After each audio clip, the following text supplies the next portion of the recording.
ಇವತ್ತು ಕೇಂದ್ರ ಸರ್ಕಾರ ಸುಮಾರು 50 ಲಕ್ಷ ಕೋಟಿ ರೂಪಾಯಿನ ಬಜೆಟ್ ಅನ್ನ ಮಂಡನೆ ಮಾಡಿದೆ. ಮಧ್ಯಮ ವರ್ಗಕ್ಕೆ ಇನ್ಕಮ್ ಟ್ಯಾಕ್ಸ್ ನಲ್ಲಿ ಒಂದಷ್ಟು ಪರಿಹಾರವನ್ನ ಕೊಡುವಂತ ಕೆಲಸ ಮಾಡಿ ಉಳಿದಂತವರಿಗೆ ರೈತರಿಗೆ, ಮಹಿಳೆಯರಿಗೆ ಮತ್ತು ಯುವಕರಿಗೆ ಮತ್ತು ದಲಿತರಿಗೆ ಹೆಸರುಗಳನ್ನ ಹೇಳಿದ್ದಾರೆ. ಆದ್ರೆ ಎಲ್ಲೂ ಕೂಡ ಕಾರ್ಯಕ್ರಮಗಳನ್ನ ಯಾವುದನ್ನ ಮಾಡ್ತೀವಿ, ಯಾವ ರೀತಿಯಾಗಿ ಜನರಿಗೆ, ನೊಂದಂತ ಜನರಿಗೆ ಅನುಕೂಲ ಮಾಡ್ತೀವಿ ಅಂತ ಹೇಳಿ ಎಲ್ಲೂ ಕೂಡ ಪ್ರಸ್ತಾಪ ಮಾಡಿಲ್ಲ. ಜೊತೆಗೆ ಕರ್ನಾಟಕ ಸುಮಾರು 5 ಲಕ್ಷ ಕೋಟಿ ರೂಪಾಯಿ ಹಣವನ್ನ ಈ ವರ್ಷ ಅವರ ಖಾತೆಗೆ ಕೊಡ್ತಾ ಇದೆ ಕೇಂದ್ರ ಸರ್ಕಾರಕ್ಕೆ. ಆ 5 ಲಕ್ಷ ಹಣ ಕೊಟ್ಟರು ಕೂಡ ಇವತ್ತು ಕರ್ನಾಟಕದ ಯಾವುದೇ ಯೋಜನೆಗಳನ್ನ ಅವರು ಅನುಮೋದನೆ ಕೊಟ್ಟಿಲ್ಲ.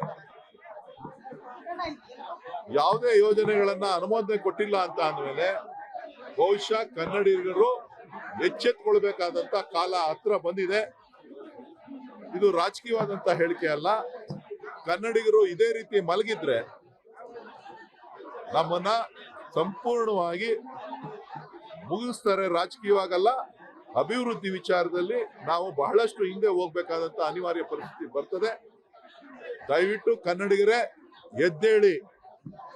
ನೀವು ಎದ್ದೇಳಲಿಲ್ಲ ಅಂತ ಅಂದ್ರೆ ಕರ್ನಾಟಕಕ್ಕೆ ನಿಮ್ಮ ಮಕ್ಕಳನ್ನ ಬೇರೆಯವರು ಆಳುವಂತ ಪರಿಸ್ಥಿತಿ, ನೀವು ಬೇರೆಯವ್ರ ಹತ್ರ ಕೂಲಿ ಮಾಡ್ಬೇಕಾದಂತ ಪರಿಸ್ಥಿತಿ ನಿರ್ಮಾಣ ಆಗ್ತದೆ. ತಕ್ಷಣ ಎದ್ದೇಳಿ ನಿಮ್ಮ ಹೋರಾಟವನ್ನ ಹೆಜ್ಜೆಯನ್ನ ಇಡಿ ಅಂತೇಳಿ ನಾನು ಕರೆಯನ್ನ ಕರ್ನಾಟಕದ ಕನ್ನಡಿಗರಿಗೆ, ಕರ್ನಾಟಕದ 6-7 ಕೋಟಿ ಕನ್ನಡಿಗರಿಗೆ ಕರೆಯನ್ನ ಕೊಡ್ತೀನಿ.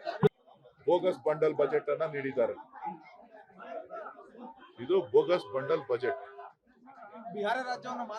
ಬಿಹಾರಕ್ಕೆ ಪಂಪರ್ ಕೊಟ್ಟು ಉಳಿದವರಿಗೆ, ಕರ್ನಾಟಕದವರಿಗೆ ಬೋಗಸ್ ಬಂಡಲ್ ಬಜೆಟ್ ಅನ್ನ ನೀಡಿ ಇಡೀ ರಾಜ್ಯಕ್ಕೆ, ದಕ್ಷಿಣ ಭಾರತಕ್ಕೆ ಅನ್ಯಾಯ ಮಾಡಿದ್ದಾರೆ. ಈ ಅನ್ಯಾಯವನ್ನ ಸರಿಪಡಿಸಲಿಲ್ಲ ಅಂತ ಅಂದ್ರೆ ಬಹುಶಃ